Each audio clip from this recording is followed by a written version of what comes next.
তার কথা মতো তার বাসা তল্লাশি করে এই পোশাকগুলো র্যাব পুলিশ সদৃশ্য যে পোশাক এবং বিভিন্ন ভবন ভাঙা তালা ভাঙার যন্ত্রপাতি রেঞ্জ ক্লাস এবং একটা সামুরাই এগুলো তার বাসা থেকে আমরা উদ্ধার করি।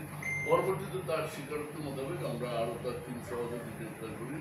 এই সহযোগী একজনের কাছ থেকে একটা 5 গান শুটার গান, এটা আমরা মাটি খুঁড়ে 3 ফিট 4 ফিট মাটি খুঁড়ে সে তার দেখানোর মতো এটা আমরা উদ্ধার করতে সক্ষম করি।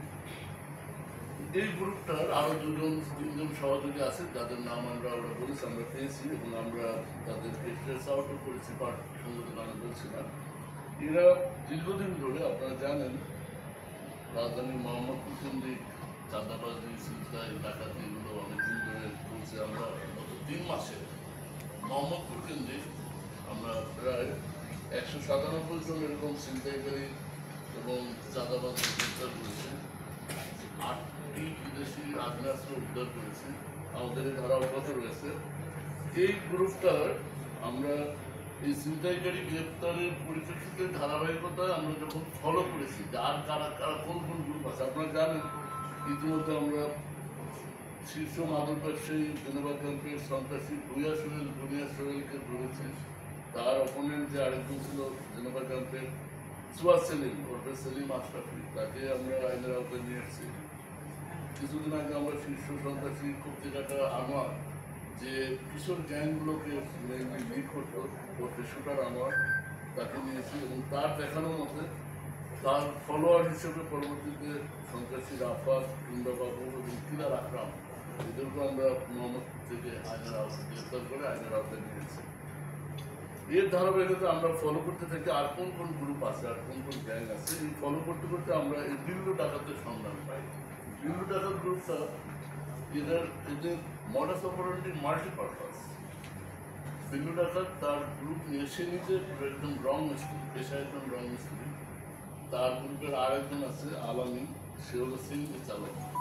এই দিল্লু ডাকাত রং মিস্ত্রি সেজে বিভিন্ন অভিজাত এলাকায় ক্লাব বাড়িতে সে রঙের কাজ করতে যায় এবং যখন রঙের কাজ করে তখন কোন বাড়িতে ডাকাতি করবে এটা সে রেখে করে ফলো করে ওই টার্গেট অপারেশন অর্থাৎ যে বাড়িতে ডাকাতি করার জন্য যে বাড়ি ওটা সিলেক্ট করে পরবর্তীতে তার দলবল নিয়ে সে গান পয়েন্টে অস্ত্রসহ বাড়িতে ডাকাতি করে।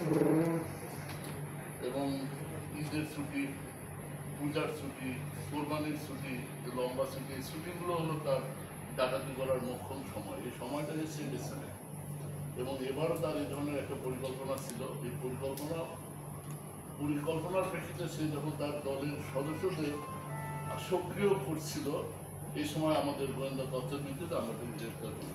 তার আরেকটা মডাস অপারেন্ডি যাত্রী বেশে সে এই র্যাব পুলিশ সদৃশ্য ড্রেস পরে নির্জন মহাসড়কে ধরেন আশুলিয়া গাবতলী থেকে যদি কেউ সাভার যায় বা এই সায়দাবাদ থেকে যদি কেউ দাউদকান্দি এদিকে যায়, নির্জন সড়কে কোথাও তার গ্রুপ সদস্যে দাঁড়িয়ে একদম প্রথমে র্যাব সদৃশ্য পুলিশ সদৃশ্য পোশাক করে সিগন্যাল দেয়, প্রাইভেট বা মাইক্রো। সিগন্যাল দেওয়া মাত্রই যদি কোনো ড্রাইভার ব্রেক করে স্লো করে সাথে সাথে সে দলবল নিয়ে ঝাঁপিয়ে পড়ে অস্ত্রের মুখে গান পয়েন্টের ডাকাতি করে।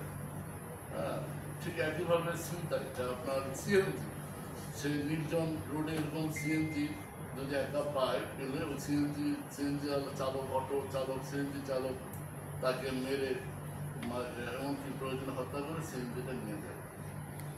আরেকটা কোশ্চেন হলো এই গ্রুপের মহিলা সদস্য আছে, মহিলা সদস্যদের যাত্রী সাজিয়ে ধরেন গাবতলী থেকে সাভার পর্যন্ত একদম তাদের ঠিক করা যাত্রী পূর্ব থেকে পরিকল্পিত যাত্রী মহিলাকে যাত্রী সাজিয়ে সিএনজিতে উঠিয়ে দেয় কোনো একটা নির্দিষ্ট হিমায়তপুর বা কোনো একটা নির্দিষ্ট নির্জন পয়েন্টে। আগে থেকে তাদের লোকজন ওখানে থাকে। ওই মহিলা যখন বলে চালককে যে ভাইয়া একটু দাঁড়ান, বাথরুমে যাবো বা একটু দাঁড়ান, স্লো করেন, এই ড্রাইভার সিএনজি চালক স্লো করলেই সাথে সাথে ওরা আশপাশে ঘাপটি মেরে থাকা অবস্থা থেকে বের হয়ে এসে সিএনজি চালককে মেরে সিএনজিটা নিয়ে যায়। এটা একটা কমন। এবং এইভাবে গত 3 দিন আগে একটা সিএনজি সে ছিনতাই করে সিএনজি চালককে মেরে সিএনজি নিয়ে গেছে এবং নিয়ে সিএনজিটা আবার বিক্রি করে দেয়, একদিন দুই দিনের মধ্যে আবার বিক্রি করে দেয়।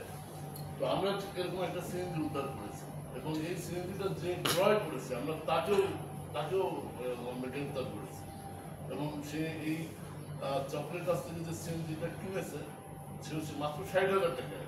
আপনারা জানেন একটা সিএনজির অনেক দাম, এটা রেজিস্ট্রেশন প্রাপ্ত বৈধ সিএনজির অনেক দাম। মাত্র 60,000 টাকায় সে 2 দিন আগে সিএনজিটা এই আমাদের গ্রেপ্তারকৃত আসামি আমাদের